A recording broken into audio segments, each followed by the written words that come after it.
Taiwan straight tensions सिर्फ China और Taiwan के बीच का रीजनल कन्फ्लिक्ट नहीं है। ये पूरे इंडो पैसिफिक की पावर पॉलिटिक्स का सेंटर बन चुका है। अगर ये क्राइसिस वॉर में बदलता है तो सिर्फ ईस्ट एशिया ही नहीं बल्कि इंडिया की national security, trade routes, economy और ग्लोबल स्टैंडिंग पर भी गहरा इम्पैक्ट पड़ेगा। साउथ चाइना सी से लेकर क्वाड जैसे अलायंसेस तक हर मेजर पावर इस गेम का हिस्सा है। लेकिन सवाल ये है, अगर चाइना तैवान के बीच में वॉर होती है तो इंडिया को क्या रिस्क होगा? क्या ये इंडिया के लिए एक थ्रेट होगा या एक स्ट्रैटेजिक अपॉर्चुनिटी? इसी के साथ हम इस वीडियो में समझेंगे तैवान स्ट्रेट क्राइसिस का इंडिया के लिए असली मतलब क्या है और उसके लॉन्ग टर्म स्ट्रैटेजिक इम्प्लीकेशंस क्या हो सकते हैं।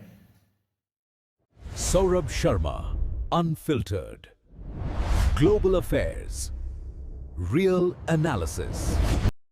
रिसेंट ईयर्स में तैवान स्ट्रेट और उसके आसपास के मैराइन टाइम और एयर स्पेस रीजन्स में मिलिट्री एक्टिविटीज़ में इंक्रीज देखा गया है। इसमें air patrols, naval movements and military exercises शामिल हैं। तैवान ने भी अपनी डिफेंस प्रिपेयर्डनेस, सर्वेलेंस सिस्टम और रेडनेस मेजर्स पर फोकस बढ़ाया है। ये डेवलपमेंट्स स्पेक्यूलेशन पर बेस्ड नहीं है बल्कि ऑफिशियल स्टेटमेंट्स, ब्रीफिंग और इंटरनेशनल सिक्योरिटी रिपोर्ट्स में रेगुलरली नोट किया जा रहा है। इसके साथ साथ कई कंट्रीज और इंटरनेशनल फोरम ने पब्लिकली ये एम्फसाइज किया है कि तैवान स्ट्रेट में पीस, स्टेबिलिटी और स्टेटस को मेंटेन रहना चाहिए। इस फेज को डायरेक्ट कन्फ्लिक्ट के रूप में नहीं बल्कि हाइटेंड स्ट्रैटेजिक सिग्नलिंग और सिक्योरिटी पॉस्चरिंग के रूप में देखा जाता है, जो इंडो पैसिफिक के ओवरऑल सिक्योरिटी इन्वायरमेंट को इन्फ्लुएंस करता है। तैवान स्ट्रेट का इम्पोर्टेंस सिर्फ पॉलिटिकल नहीं बल्कि ज्योग्राफिकल और इकोनॉमिक भी है। ये region major sea lines of communications से नज़दीक लोकेटेड है, जिसके वजह से ग्लोबल ट्रेड का एक सिग्निफिकेंट हिस्सा फ्लो करता है।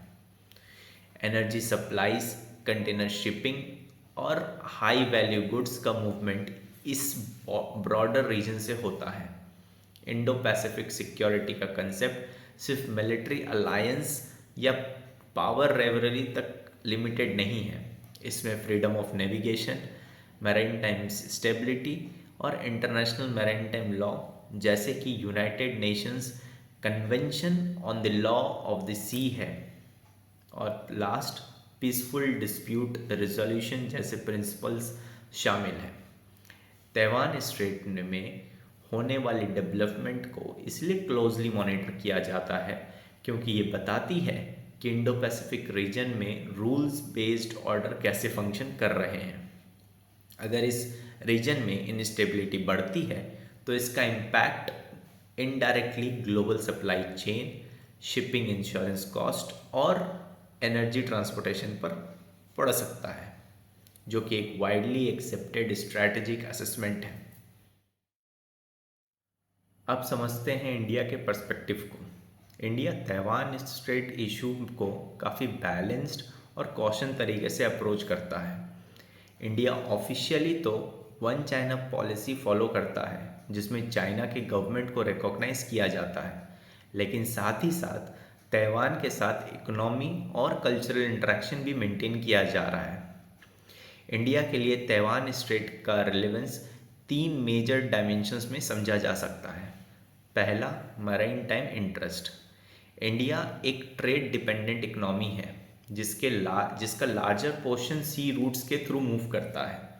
इंडो पैसिफिक के क्रिटिकल सी लेंस में स्टेबिलिटी इंडिया के इकोनॉमिक इंटरेस्ट के लिए एसेंशियल है। Second, rules based international orders. India consistently international law जैसे कि यूएनसीएल, ओएस और पीसफुल डिस्प्यूट रिजोल्यूशन को सपोर्ट करता आया है। तैवान स्ट्रेट में स्टेबिलिटी इसी अप्रोच के अलाइंड है। Third, Indo Pacific engagement. India Indo Pacific frameworks और डायलॉग्स का एक एक्टिव पार्टिसिपेंट है, इसलिए रीजनल सिक्योरिटी डेवलपमेंट्स, चाहे वो ज्योग्राफिकली डिस्टेंट हो, इंडिया के स्ट्रैटेजिक कैलकुलस का हिस्सा बन ही जाता है। इंडिया का स्टैंस ना तो कन्फ्रंटेशनल है और ना ही इंटरवेंशनिस्ट। ये एक प्रिंसिपल न्यूट्रल को रिफ्लेक्ट करता है जिसमें पीस और स्टेबिलिटी को प्रायोरिटी दी जाती है।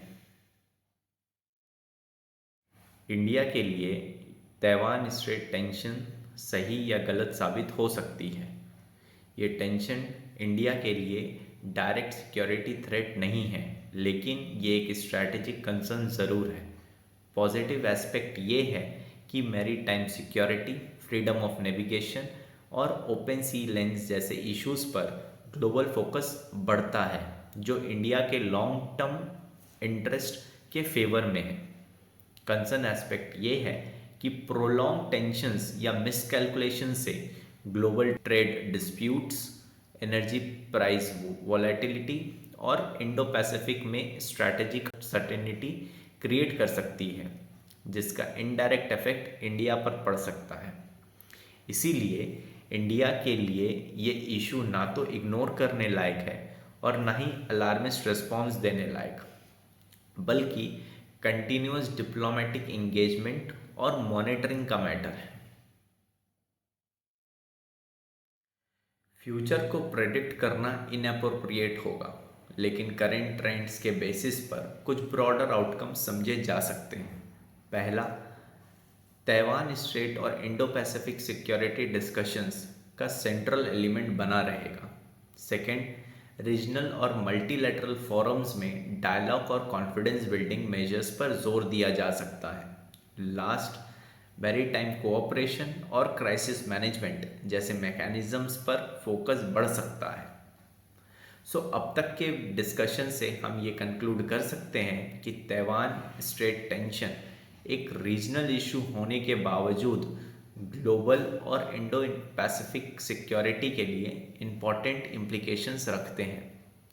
इंडिया के लिए इसका significance maritime stability, rules based order और रीजनल पीस से जुड़ा हुआ है, ना कि डायरेक्ट पॉलिटिकल अलाइनमेंट से।